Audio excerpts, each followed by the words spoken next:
Surrender versus resistance.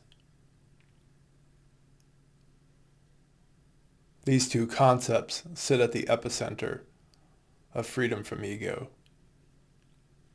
Are we in acceptance of what is here in front of us and therefore now able to engage with the reality? Or are we resisting it? If it's snowing outside, do we accept it and put on a jacket? Or do we resist it and we go out in our shorts and our short sleeves and then we're wondering, why am I cold? Why am I cold? Oh, the heavens don't like me. It's snowing. Don't resist that. That's what's here. Now you can engage with it. Again and again, there's a lot of confusion around what surrender is and what resistance actually means in the spiritual path. As such, I felt like talking more about this again in today's video. Welcome, everyone. For those who are new to me, I am Jim Tolles. I've been helping people let go of attachments and realize freedom from their ego since 2010. You can find more of my work at spiritualawakeningprocess.com as well as on this YouTube channel. I invite all of you to sign up to my free newsletter to get in touch. Surrender. It's acceptance of what is. What is a way that I talk about reality. Whether it's snowing, whether it's a busy day at work, whether your kid is barfing in the back seat of the car. If that's what's happening, that's what's happening. And whether your ego's like, I don't want my kid to be projectile vomiting on the dog in the car, doesn't matter what you want it to be because that's what's here. Surrender doesn't mean that we like it.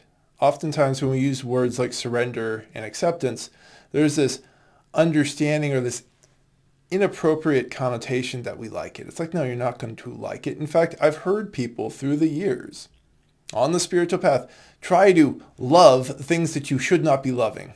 It's like, oh, I'm just going to love this pain. It's pain. What are you doing? Just accept that it's here, and now what can be done? It really is that simple. And this always bothers the overcomplicated Western ego that we have in this culture. And this overcomplicated thing wants a whole bunch of ideas that will somehow make you safe. And that inherently is a lot of resistance. So many people are in this intellectual war with reality, and they are losing.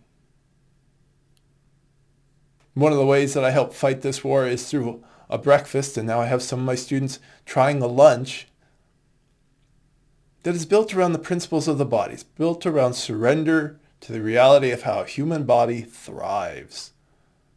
And lo and behold, when they do this breakfast or this lunch, the vast majority feel amazing.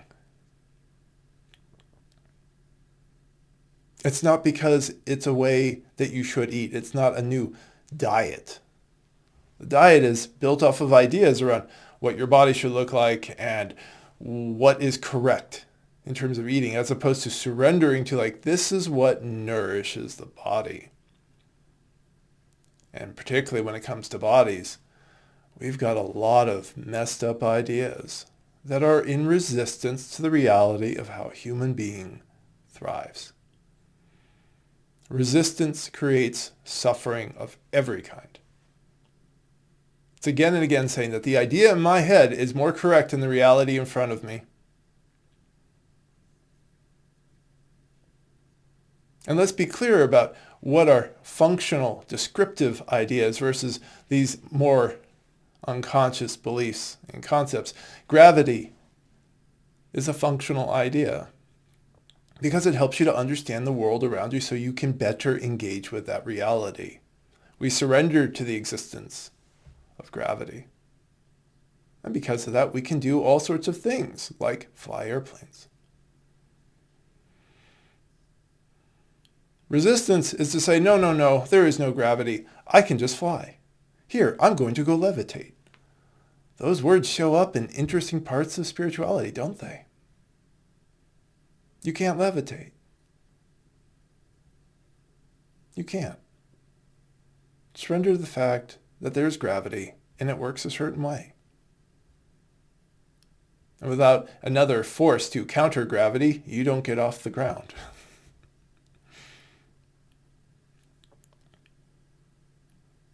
Furthermore, surrender is not meaning that you are a doormat. In modern culture, there is so much narcissism driven by so many unmet needs that a certain type of narcissistic abuse creates people who feel like they are the witness as a bystander to trauma. So they have no sense of self. And then they come to the spiritual path seeking solace. Sometimes they know it's for abuse, and sometimes they've repressed it and they don't even realize that that's what they're seeking. And they think, okay, so I can just be this witness thing and I'm okay with continuing to be abused in the new romantic relationship that I've chosen. And I chose it because of my old past. But we don't think this out loud, right? But this is what happens. It's like if you grew up with narcissistic abusers, you're likely to choose a narcissistic abuser or to become one yourself, or both. And it's usually both. Different forms of more aggressive and passive aggressive abuse. As such, many people come and they're like, okay, how can I be in awareness and still be this worthless person, this worthless doormat? That is not the witness. That is not surrender. Surrender says, oh, this is a function that I'm playing. This is a role that I'm playing. Now that you can surrender that, you have other options. You can do different things. You can leave the relationship. You can change the relationship if the person chooses to change with you. It's a two-way street. And you can stay in the relationship. See, realizing we're free from ego doesn't change the world in front of us. It simply means we can now see options outside of what we were trained to believe was possible. Surrender has space for as much possibility as you can absorb as a human being. And I don't know what that upper limit is for you, me, or anyone. In surrender, we don't create limitations.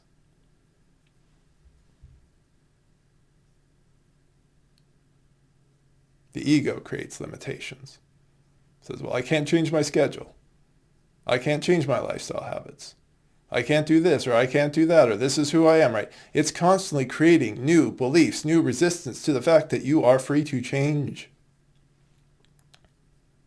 Surrender doesn't get in the way of that. Surrender opens you to curiosity to find out, well, what is possible? What is possible? And reality can always take another test. So test gravity again today. Oh, it's still doing the same thing it did yesterday. The ego can't take one serious test, not one.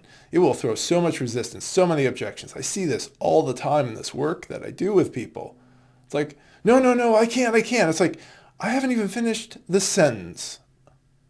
Not even finished the sentence, and already the ego has to run in to object. And that's how you know in yourself when you're doing that you're on rickety ground. You're in ego territory if you have to object that hard. The good student stays curious, and when you feel that objection rise up, you breathe, you name it, you go and say, well, something's defending something. I'm going to surrender to that defense mechanism. And that means I'm not going to keep doing it. It means now I have space to investigate it. Surrender also doesn't mean just go with the flow, let things happen.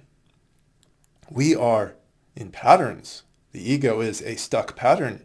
If you do not exert a correct form of internal discipline, you will stay in that pattern endlessly. It's not going to just stop. Some things do stop because they required so much constant reinforcement in your body, in your mind, in your heart, that when you breathe and come back to awareness and you stop constantly reinforcing, some of those things break down. Sometimes there's big healing shifts that happen because the tension of abuse or pain or trauma or wounds is allowed to release. So there is a little bit of a doing there, but not much. And it makes it seem like that's how it's always going to be.